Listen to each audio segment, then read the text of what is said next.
नमस्कार दोस्तों, मेरे चैनल पे आपका स्वागत है। अगर आपने मेरे चैनल को सब्सक्राइब नहीं किया है तो कृपया उसे सब्सक्राइब करिए, मेरे वीडियोस को लाइक करिए और जब आप कमेंट्स लिखते हैं तो मुझे बहुत प्रोत्साहन मिलता है। आपको अगर कहानियाँ अच्छी लगें तो कमेंट करके ज़रूर बताइए। आइए सुनते हैं महान लेखक प्रेमचंद की लिखी कहानी चमत्कार। बीए पास करने के बाद चंद्रप्रकाश को एक ट्यूशन करने के सिवा और कुछ न सूझा। उनकी माता पहले ही मर चुकी थी। इसी साल पिता का भी देहांत हो गया और प्रकाश जीवन के जो मधुर स्वप्न देखा करता था वे सब धूल में मिल गए। पिता ऊंचे ओहदे पर थे। उनकी कोशिश से चंद्रप्रकाश को कोई अच्छी जगह मिलने की पूरी आशा थी, पर वे सब मंसूबे धरे रह गए और अब गुजर बसर के लिए वही 30 रुपए महीने की ट्यूशन रह गई। पिता ने कुछ संपत्ति भी न छोड़ी, उल्टे वधू का बोझ और सिर पर लाद दिया और स्त्री भी मिली तो पढ़ी लिखी, शौकीन, जबान की तेज, जिसे मोटा खाने और मोटा पहनने से मर जाना कबूल था। चंद्रप्रकाश को 30 रुपए की नौकरी करते शर्म तो आई, लेकिन ठाकुर साहब ने रहने का स्थान देकर उसके आंसू पोंछ दिए। ये मकान ठाकुर साहब के मकान से बिल्कुल मिला हुआ था, पक्का, हवादार, साफ सुथरा और जरूरी सामान से लैस। ऐसा मकान 20 रुपए से कम पर न मिलता। काम केवल 2 घंटे का। लड़का था तो लगभग उन्हीं की उम्र का, पर बड़ा कुंद-ज़ेहन, कामचोर। अभी 9वें दर्जे में पढ़ता था। सबसे बड़ी बात ये कि ठाकुर और ठकुराइन दोनों प्रकाश का बहुत आदर करते थे, बल्कि उसे लड़का ही समझते थे। वह नौकर नहीं, घर का आदमी था और घर के हर एक मामले में उसकी सलाह ली जाती थी। ठाकुर साहब अंग्रेजी नहीं जानते थे। उनकी समझ में अंग्रेजी दां लौंडा भी उनसे ज्यादा बुद्धिमान, चतुर और तजुर्बेकार था। भाग 2। संध्या का समय था। प्रकाश ने अपने शिष्य वीरेंद्र को पढ़ाकर छड़ी उठाई तो ठकुराइन ने आकर कहा, अभी न जाओ बेटा, जरा मेरे साथ आओ, तुमसे कुछ सलाह करनी है। प्रकाश ने मन में सोचा, आज कैसी सलाह है, वीरेंद्र के सामने क्यों नहीं कहा। उसे भीतर ले जाकर रमा देवी ने कहा, तुम्हारी क्या सलाह है, बीरू को ब्याह दूं? एक बहुत अच्छे घर से संदेशा आया है। प्रकाश ने मुस्कुराकर कहा, ये तो बीरू बाबू ही से पूछिए। नहीं, मैं तुमसे पूछती हूं। प्रकाश ने असमंजस में पड़कर कहा, मैं इस विषय में क्या सलाह दे सकता हूं?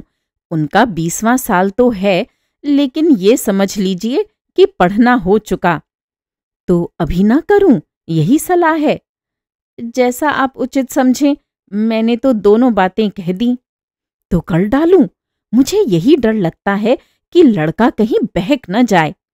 मेरे रहते इसकी तो आप चिंता न करें। हाँ, इच्छा हो तो कर डालिए, कोई हरज भी नहीं है।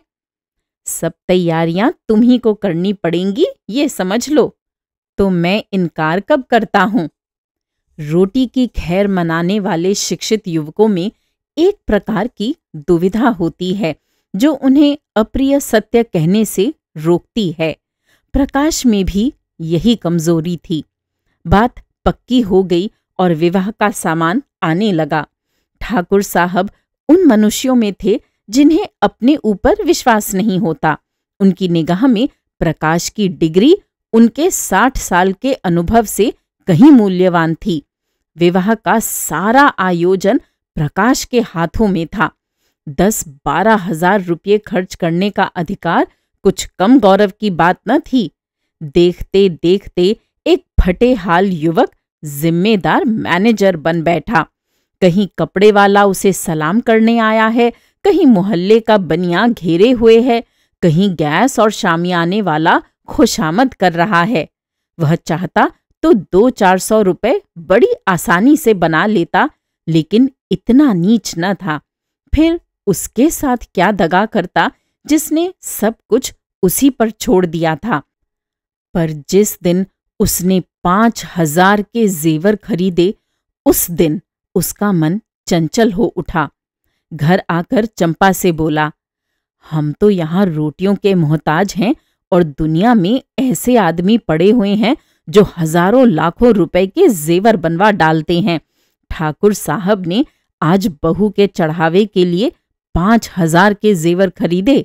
ऐसी ऐसी चीजें कि देखकर आंखें ठंडी हो जाएं। सच कहता हूं, बाज चीजों पर तो आंख नहीं ठहरती थी। चंपा ईर्ष्या जनित विराग से बोली, हमें क्या करना है? जिन्हें ईश्वर ने दिया है वे पहने, यहां तो रोकर मरने ही के लिए पैदा हुए हैं। चंद्रप्रकाश, इन्हीं लोगों को मौज है, न कमाना न धमाना। बाप दादा छोड़ गए हैं, मजे से खाते और चैन करते हैं। इसी से कहता हूं, ईश्वर बड़ा अन्यायी है। चंपा, अपना अपना पुरुषार्थ है, ईश्वर का क्या दोष?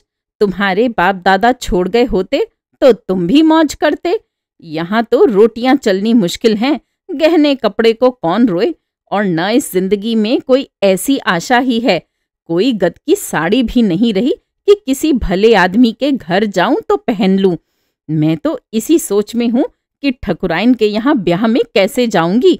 सोचती हूं बीमार पड़ जाती तो जान बचती। ये कहते कहते उसकी आंखें भर आईं। प्रकाश ने तसल्ली दी, साड़ी तुम्हारे लिए लाऊं? अब क्या इतना भी ना कर सकूंगा? मुसीबत के ये दिन क्या सदा बने रहेंगे? जिंदा रहा तो एक दिन तुम सिर से पांव तक जेवरों से लदी रहोगी। चंपा मुस्कुराकर बोली, चलो, ऐसी मन की मिठाई मैं नहीं खाती। निबाह होता जाए यही बहुत है, गहनों की साध नहीं है। प्रकाश ने चंपा की बातें सुनकर लज्जा और दुख से सिर झुका लिया। चंपा उसे इतना पुरुषार्थहीन समझती है। भाग 3। रात को दोनों भोजन करके लेटे तो प्रकाश ने फिर गहनों की बात छेड़ी। गहने उसकी आंखों में बसे हुए थे। इस शहर में ऐसे बढ़िया गहने बनते हैं, मुझे इसकी आशा न थी। चंपा ने कहा, कोई और बात करो, गहनों की बात सुनकर जी जलता है। वैसी चीजें तुम पहनो तो रानी मालूम होने लगो। गहनों से क्या सुंदरता बढ़ जाती है? मैंने तो ऐसी बहुत सी औरतें देखी हैं जो गहने पहनकर भद्दी दिखने लगती हैं। ठाकुर साहब भी मतलब के यार हैं। ये न हुआ कि कहते, इसमें से कोई चीज चंपा के लिए भी लेते जाओ। तुम भी कैसी बच्चों की सी बातें करते हो? इसमें बचपन की क्या बात है? कोई उदार आदमी कभी इतनी कृपणता न करता। मैंने तो कोई ऐसा उदार आदमी नहीं देखा जो अपनी बहू के गहने किसी गैर को दे दे। मैं गैर नहीं हूं, हम दोनों एक ही मकान में रहते हैं। मैं उनके लड़के को पढ़ाता हूं और शादी का सारा इंतजाम कर रहा हूं। अगर 100-200 की कोई चीज दे देते तो वह निष्फल न जाती, मगर धनवानों का हृदय धन के भार से दबकर सिकुड़ जाता है। उनमें उदारता के लिए स्थान ही नहीं रहता। रात के 12 बज गए हैं, फिर भी प्रकाश को नींद नहीं आती। बार बार चमकीले गहने आंखों के सामने आ जाते हैं। कुछ बादल हो आए हैं और बार बार बिजली चमक उठती है। सहसा प्रकाश चारपाई से उठ खड़ा हुआ। उसे चंपा का आभूषणहीन अंग देखकर दया आई। यही तो खाने पहनने की उम्र है और इसी उम्र में इस बेचारी को हर एक चीज के लिए तरसना पड़ रहा है। वह दबे पांव कमरे से बाहर निकलकर छत पर आया। ठाकुर साहब की छत इस छत से मिली हुई थी। बीच में एक 5 फीट ऊंची दीवार थी। वह दीवार पर चढ़कर ठाकुर साहब की छत पर आहिस्ता से उतर गया। घर में बिल्कुल सन्नाटा था। उसने सोचा, पहले जीने से उतरकर ठाकुर साहब के कमरे में चलूं। अगर वह जाग गए तो जोर से हंसूंगा और कहूंगा, कैसा चरका दिया, या कह दूंगा, मेरे घर की छत से कोई आदमी इधर आता दिखाई दिया, इसलिए मैं भी उसके पीछे पीछे आया कि देखूं ये क्या करता है? अगर संदूक की कुंजी मिल गई तो फिर फतेह है। किसी को मुझ पर संदेह ही न होगा। सब लोग नौकरों पर संदेह करेंगे। मैं भी कहूंगा, साहब नौकरों की हरकत है, इन्हें छोड़कर और कौन ले जा सकता है। बेदाग बच जाऊंगा। शादी के बाद कोई दूसरा घर लूंगा। फिर धीरे धीरे एक एक चीज चंपा को दूंगा जिसमें उसे कोई संदेह न हो। फिर भी वह जीने से उतरने लगा तो उसकी छाती धड़क रही थी। भाग 4। धूप निकल आई थी। प्रकाश अभी सो रहा था कि चंपा ने उसे जगाकर कहा, बड़ा गजब हो गया। रात को ठाकुर साहब के घर में चोरी हो गई। चोर गहने की संदूकची उठा ले गया। प्रकाश ने पड़े पड़े पूछा, किसी ने पकड़ा नहीं चोर को? किसी को खबर भी हो? वह संदूकची ले गया जिसमें ब्याह के गहने रखे थे। न जाने कैसे कुंजी उड़ा ली और न जाने कैसे उसे मालूम हुआ कि इस संदूक में संदूकची रखी है। नौकरों की कार्रवाई होगी। बाहरी चोर का ये काम नहीं है। नौकर तो उनके तीनों पुराने हैं। नियत बदलते क्या देर लगती है। आज मौका देखा, उठा ले गए। तुम जाकर जरा उन लोगों को तसल्ली तो दो। ठकुराइन बेचारी रो रही थीं। तुम्हारा नाम ले लेकर कहती थी कि बेचारा महीनों इन गहनों के लिए दौड़ा, एक एक चीज अपने सामने जंचवाई और चोर दाढ़ीदारों ने उसकी सारी मेहनत पर पानी फेर दिया। प्रकाश चटपट उठ बैठा और घबराता हुआ सा जाकर ठकुराइन से बोला, ये तो बड़ा अनर्थ हो गया माताजी। मुझसे तो अभी अभी चंपा ने कहा।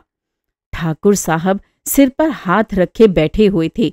बोले, कहीं सेंध नहीं, कोई ताला नहीं टूटा, किसी दरवाजे की चूल नहीं उतरी। समझ में नहीं आता चोर आया किधर से। ठकुराइन ने रोकर कहा, मैं लुट गई भैया। ब्याह सिर पर खड़ा है, कैसे क्या होगा भगवान। तुमने दौड़ धूप की थी, तब कहीं जाके चीजें आई थी। न जाने किस मनहूस शायद से लगन आई थी। प्रकाश ने ठाकुर साहब के कान में कहा, मुझे तो किसी नौकर की शरारत मालूम होती है। ठकुराइन ने विरोध किया, अरे नहीं भैया, नौकरों में ऐसा कोई नहीं। 10-10 हजार रुपये यूं ही ऊपर रखे रहते थे, कभी एक पाई भी नहीं गई। ठाकुर साहब ने नाक सिकोड़कर कहा, तुम क्या जानो आदमी का मन कितना जल्द बदल जाया करता है। जिसने अब तक चोरी नहीं की वह कभी चोरी न करेगा, ये कोई नहीं कह सकता। मैं पुलिस में रिपोर्ट करूंगा और एक एक नौकर की तलाशी कराऊंगा। कहीं माल उड़ा दिया होगा। जब पुलिस के जूते पड़ेंगे तो आप ही कबूलेंगे। प्रकाश ने पुलिस का घर में आना खतरनाक समझा। कहीं उन्हीं के घर में तलाशी ले तो अनर्थ ही हो जाए। बोले, पुलिस में रिपोर्ट करना और तहकीकात कराना व्यर्थ है। पुलिस माल तो न बरामद कर सकेगी, हाँ नौकरों को मार पीट भले ही लेगी। कुछ नजर भी उसे चाहिए, नहीं तो कोई दूसरा ही स्वांग खड़ा कर देगी। मेरी तो सलाह है कि एक एक नौकर को एकांत में बुलाकर पूछा जाए। ठाकुर साहब ने मुंह बनाकर कहा, तुम भी क्या बच्चों की सी बात करते हो प्रकाश बाबू। भला चोरी करने वाला अपने आप कबूलेगा? तुम मारपीट भी तो नहीं करते। हाँ, पुलिस में रिपोर्ट करना मुझे भी फजूल मालूम होता है। माल बरामद होने से रहा, उल्टे महीनों की परेशानी हो जाएगी। प्रकाश, लेकिन कुछ न कुछ तो करना ही पड़ेगा। ठाकुर, कोई लाभ नहीं। हाँ, अगर कोई खुफिया पुलिस हो जो चुपके चुपके पता लगावे तो अलबत्ता माल निकल आए। लेकिन यहाँ ऐसी पुलिस कहाँ, तकदीर ठोक कर बैठ रहो और क्या। प्रकाश, आप बैठ रहिए, लेकिन मैं बैठने वाला नहीं। मैं इन्हीं नौकरों के सामने चोर का नाम निकलवाऊंगा। ठकुराइन, नौकरों पर मुझे पूरा विश्वास है। किसी का नाम निकल भी आए तो मुझे संदेह ही रहेगा। किसी बाहर के आदमी का काम है, चाहे जिधर से आया हो, पर चोर आया बाहर से। तुम्हारे कोठे से भी तो आ सकता है। ठाकुर, हाँ जरा अपने कोठे पर तो देखो, शायद कुछ निशान मिले। कल दरवाजा तो खुला नहीं रह गया। प्रकाश का दिल धड़कने लगा। बोला, मैं तो 10 बजे द्वार बंद कर लेता हूँ। हाँ, कोई पहले से मौका पाकर कोठे पर चला गया हो और वहां छिपा बैठा रहा हो तो बात दूसरी है। तीनों आदमी छत पर गए तो बीच की मुंडेर पर किसी के पांव की रगड़ के निशान दिखाई दिए। जहां पर प्रकाश का पांव था वहां का चूना लग जाने के कारण छत पर पांव का निशान पड़ गया था। प्रकाश की छत पर जाकर मुंडेर की दूसरी तरफ देखा तो वैसे ही निशान वहां भी दिखाई दिए। ठाकुर साहब सिर झुकाए खड़े थे, संकोच के मारे कुछ कह न सकते थे। प्रकाश ने उनके मन की बात खोल दी।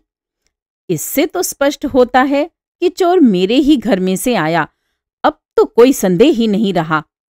ठाकुर साहब ने कहा, हाँ, मैं भी यही समझता हूं, लेकिन इतना पता लग जाने से ही क्या हुआ, माल तो जाना था सो गया। अब चलो आराम से बैठें, आज रुपये की कोई फिक्र करनी होगी। प्रकाश, मैं आज ही वह घर छोड़ दूंगा। ठाकुर, क्यों, इसमें तुम्हारा कोई दोष नहीं। प्रकाश, आप कहें, लेकिन मैं समझता हूं मेरे सिर बड़ा भारी अपराध लग गया। मेरा दरवाजा 9-10 बजे तक खुला ही रहता है। चोर ने रास्ता देख लिया, संभव है 2-4 दिन में फिर आ घुसे। घर में अकेली एक औरत सारे घर की निगरानी नहीं कर सकती। इधर वह तो रसोई में बैठी है, उधर कोई आदमी चुपके से ऊपर चढ़ जाए तो जरा भी आहट नहीं मिल सकती। मैं घूम घाम कर कभी 9 बजे आया, कभी 10 बजे, और शादी के दिनों में तो देर होती ही रहेगी। उधर का रास्ता बंद हो जाना चाहिए। मैं तो समझता हूं इस चोरी की सारी जिम्मेदारी मेरे सिर है। ठकुराइन डरी, तुम चले जाओगे भैया, तब तो घर और फाड़ खाएगा। प्रकाश, कुछ भी हो माताजी, मुझे बहुत जल्द घर छोड़ना ही पड़ेगा। मेरी गफलत से चोरी हुई, उसका मुझे प्रायश्चित करना ही पड़ेगा। प्रकाश चला गया तो ठाकुर ने स्त्री से कहा, बड़ा लायक आदमी है। ठकुराइन, क्या बात है, चोर उधर से आया, यही बात उसे लग गई। कहीं ये चोर को पकड़ पावे तो कच्चा खा जाए, मार ही डाले। देख लेना, कभी न कभी माल बरामद करेगा। अब इस घर में कदापि न रहेगा, कितना ही समझाओ। किराए के 20 रुपए और दे दूंगा। हम किराया क्यों दे, वह आप घर ही छोड़ रहे हैं, हम तो कुछ कहते नहीं। किराया तो देना ही पड़ेगा, ऐसे आदमी के साथ कुछ बल भी खाना पड़े तो बुरा नहीं लगता। मैं तो समझती हूं वह किराया लेंगे ही नहीं। 30 रुपए में गुजर भी तो न होता होगा। भाग 5। प्रकाश ने उसी दिन वह घर छोड़ दिया। उस घर में रहने से जोखिम था, लेकिन जब तक शादी की धूमधाम रही प्रायः सारे दिन यहीं रहते थे। चंपा से कहा, एक सेठ जी के यहाँ 50 रुपये महीने का काम और मिल गया है, मगर वह रुपये मैं उन्हीं के पास जमा करता जाऊंगा। वह आमदनी केवल जेवरों में खर्च होगी, उसमें से एक पाई भी घर के खर्च में न आने दूंगा। चंपा भड़क उठी। पति प्रेम का ये परिचय पाकर उसने अपने भाग्य को सराहा। देवताओं में उसकी श्रद्धा और भी बढ़ गई। अब तक प्रकाश और चंपा के बीच में कोई पर्दा न था। प्रकाश के पास जो कुछ था वह चंपा का था। चंपा ही के पास उसके बक्से, संदूक, अलमारी की कुंजियां रहती थीं, मगर अब प्रकाश का एक संदूक हमेशा बंद रहता। उसकी कुंजी कहाँ है, इसका चंपा को पता नहीं। वह पूछती है, इस संदूक में क्या है? तो वह कह देते हैं, कुछ नहीं, पुरानी किताबें मारी मारी फिरती थीं, उठा के संदूक में बंद कर दी हैं। चंपा को संदेह का कोई कारण न था। एक दिन चंपा पति को पान देने गई तो देखा वह उस संदूक को खोले हुए देख रहे हैं। उसे देखते ही उन्होंने संदूक जल्दी से बंद कर दिया। उनका चेहरा जैसे फक हो गया। संदेह का अंकुर जमा, मगर पानी न पाकर सूख गया। चंपा किसी ऐसे कारण की कल्पना ही न कर सकी जिससे संदेह को आश्रय मिलता। लेकिन 5,000 की संपत्ति को इस तरह छोड़ देना कि उसका ध्यान ही न आवे, प्रकाश के लिए असंभव था। वह कहीं बाहर से आता तो एक बार संदूक अवश्य खोलता। एक दिन पड़ोस में चोरी हो गई। उस दिन से प्रकाश अपने कमरे ही में सोने लगा। आषाढ़ के दिन थे, उमस के मारे दम घुटता था। ऊपर एक साफ सुथरा बरामदा था जो बरसात में सोने के लिए ही शायद बनाया गया था। अम्मा ने कई बार ऊपर सोने के लिए कहा, पर प्रकाश ने न माना। अकेला घर कैसे छोड़ दे? चंपा ने कहा, चोरी ऐसों के यहाँ नहीं होती। चोर घर में कुछ देखकर ही जान खतरे में डालता है। यहाँ क्या रखा है?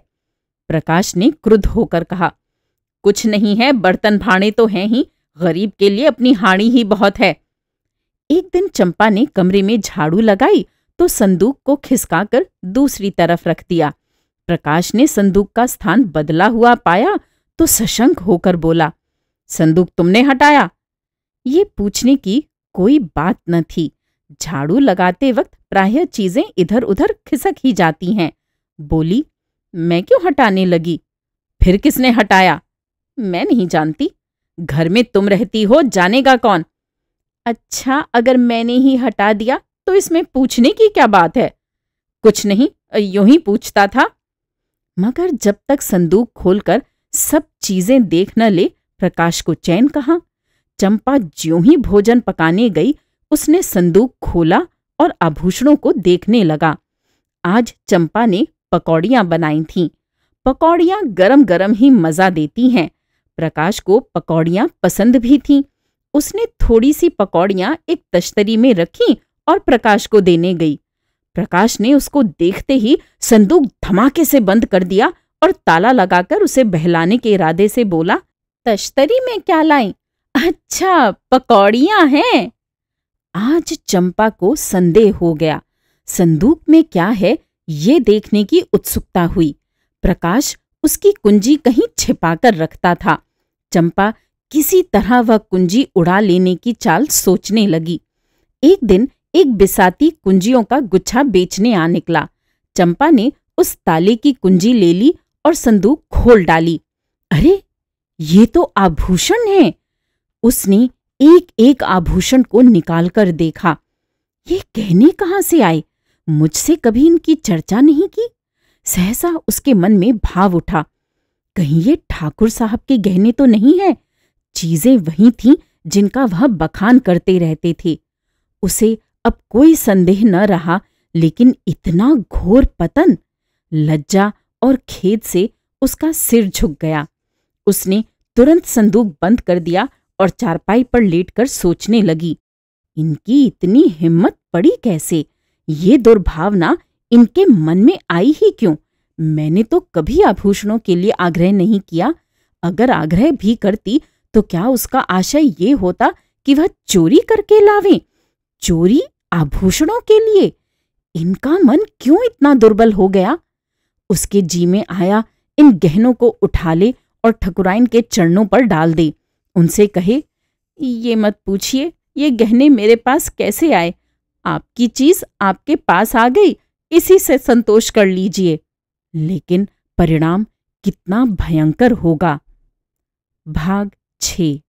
उस दिन से चंपा कुछ उदास रहने लगी। प्रकाश से उसे वह प्रेम न रहा, न वह सम्मान भाव। बात बात पर तकरार होती। अभाव में जो परस्पर सद्भाव था वह गायब हो गया। तब एक दूसरे से दिल की बात कहता था। भविष्य के मंसूबे बांधे जाते थे। आपस में सहानुभूति थी। अब दोनों ही दिलगीर रहते। कई कई दिनों तक आपस में एक बात भी न होती। कई महीने गुजर गए। शहर के एक बैंक में असिस्टेंट मैनेजर की जगह खाली हुई। प्रकाश ने अर्थशास्त्र पढ़ा था, लेकिन शर्त ये थी कि नकद 10,000 की जमानत दाखिल की जाए।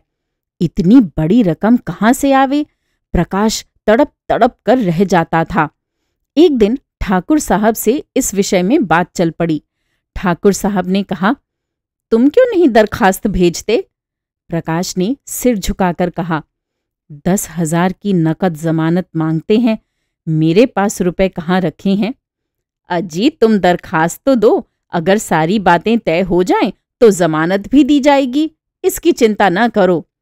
प्रकाश ने स्तंभित होकर कहा, आप जमानत दे देंगे? हाँ हाँ, ये कौन सी बड़ी बात है। प्रकाश घर चला तो बहुत रंजीता था।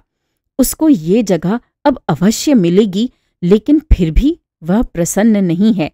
ठाकुर साहब की सरलता, उनका उस पर इतना अटल विश्वास उसे आहत कर रहा है। उनकी शराफत उसके कमीनेपन को कुचले डालती है। उसने घर आकर चंपा को ये खुशखबरी सुनाई। चंपा ने सुनकर मुंह फेर लिया। एक क्षण के बाद बोली, ठाकुर साहब से तुमने क्यों जमानत दिलवाई? प्रकाश ने चिढ़कर कहा, फिर और किससे दिलवाता? यही न होता कि जगह न मिलती, रोटियां तो मिल ही जाती।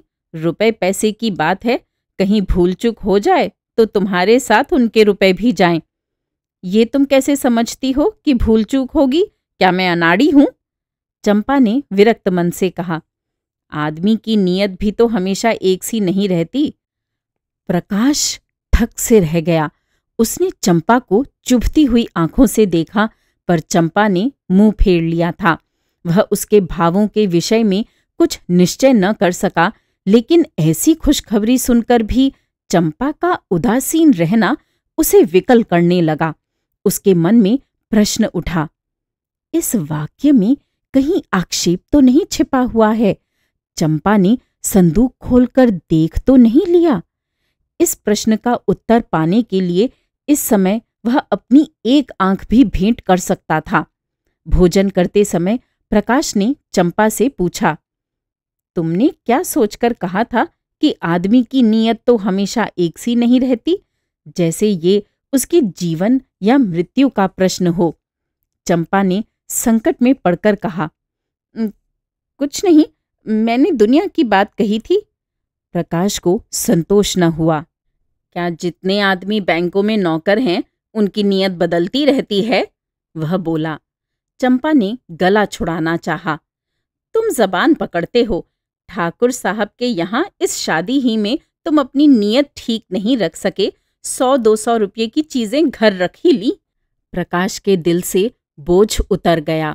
मुस्कुराकर बोला, अच्छा, तुम्हारा संकेत उस तरफ था, लेकिन मैंने कमीशन के सिवा उनकी एक पाई भी नहीं छुई, और कमीशन लेना तो कोई पाप नहीं। बड़े बड़े हुक्काम खुले खजाने कमीशन लिया करते हैं। चंपा ने तिरस्कार के भाव से कहा, जो आदमी अपने ऊपर इतना विश्वास रखे, उसकी आंख बचाकर एक पाई भी लेना मैं पाप समझती हूँ। तुम्हारी सज्जनता तो मैं तब जानती कि तुम कमीशन के रुपए ले जाकर उनके हवाले कर देते। इन 6 महीनों में उन्होंने तुम्हारे साथ क्या क्या सलूक किए कुछ याद है? मकान तुमने खुद छोड़ा, लेकिन वह 20 रुपए महीने देते जाते हैं।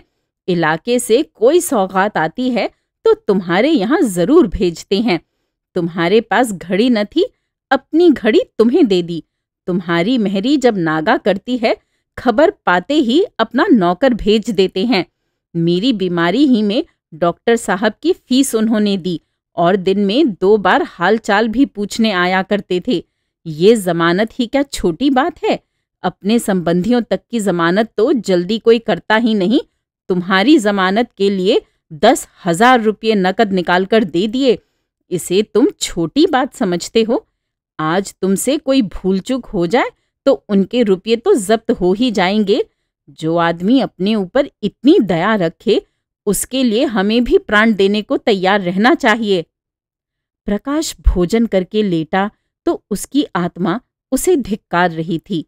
दुखते हुए फोड़े में कितना मवाद भरा हुआ है, ये उस वक्त मालूम होता है जब नश्तर लगाया जाता है। मन का विकार उस वक्त मालूम होता है जब कोई उसे हमारे सामने खोलकर रख देता है। किसी सामाजिक या राजनीतिक अन्याय का व्यंग्य चित्र देखकर क्यों हमारे मन को चोट लगती है? इसीलिए कि वह चित्र हमारी पशुता को खोलकर हमारे सामने रख देता है। तब हमारे मुंह से निकल पड़ता है, उफ़्फ़ो। चंपा के इन तिरस्कार भरे शब्दों ने प्रकाश के मन में ग्लानि उत्पन्न कर दी। वह संदूक कई गुना भारी होकर शिला की भांति उसे दबाने लगा। मन में फैला हुआ विकार एक बिंदु पर एकत्र होकर टीसने लगा। भाग 7। कई दिन बीत गए। प्रकाश को बैंक में जगह मिल गई।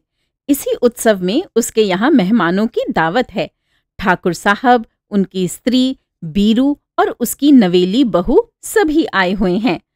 चंपा सेवा सत्कार में लगी हुई है। बाहर 2-4 मित्र गा बजा रहे हैं।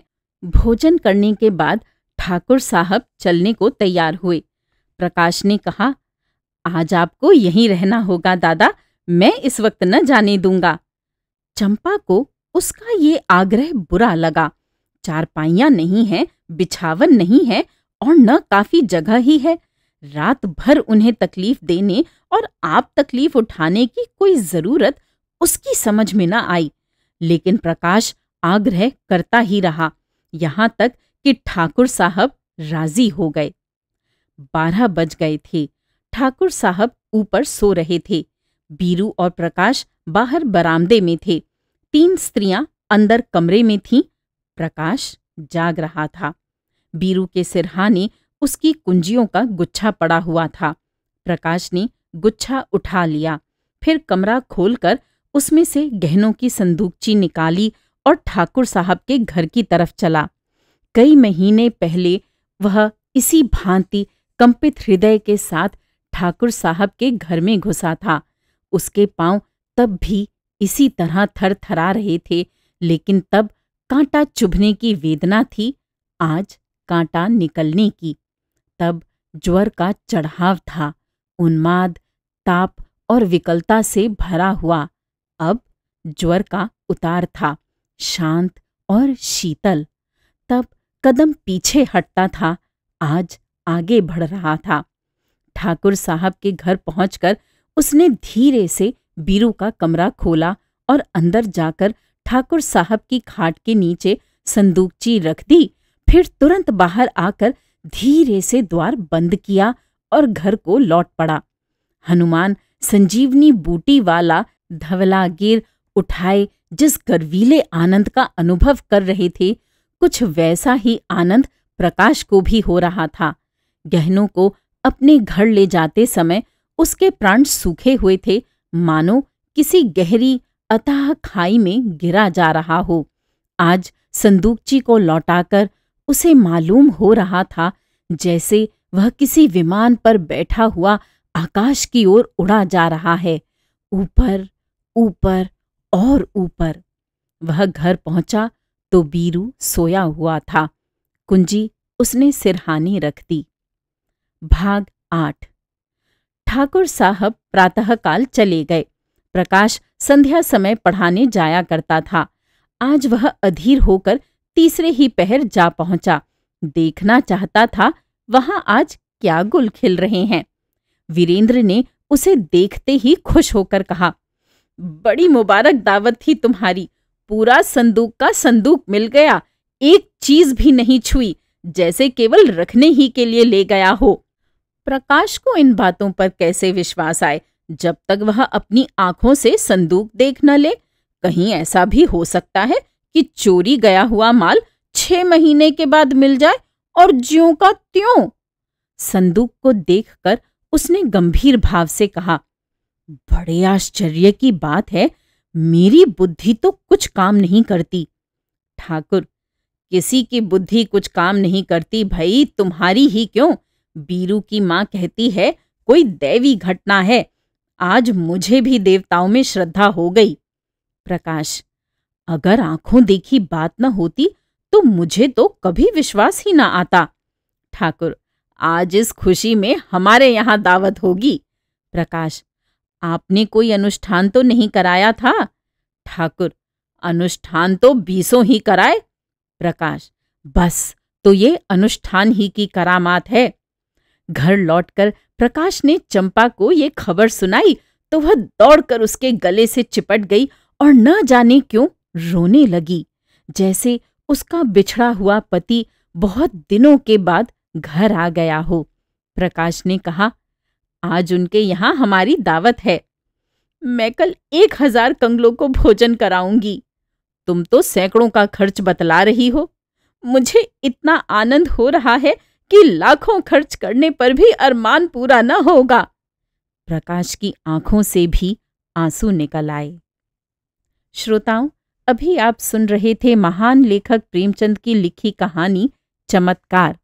उम्मीद है ये कहानियां आपको पसंद आ रही होंगी।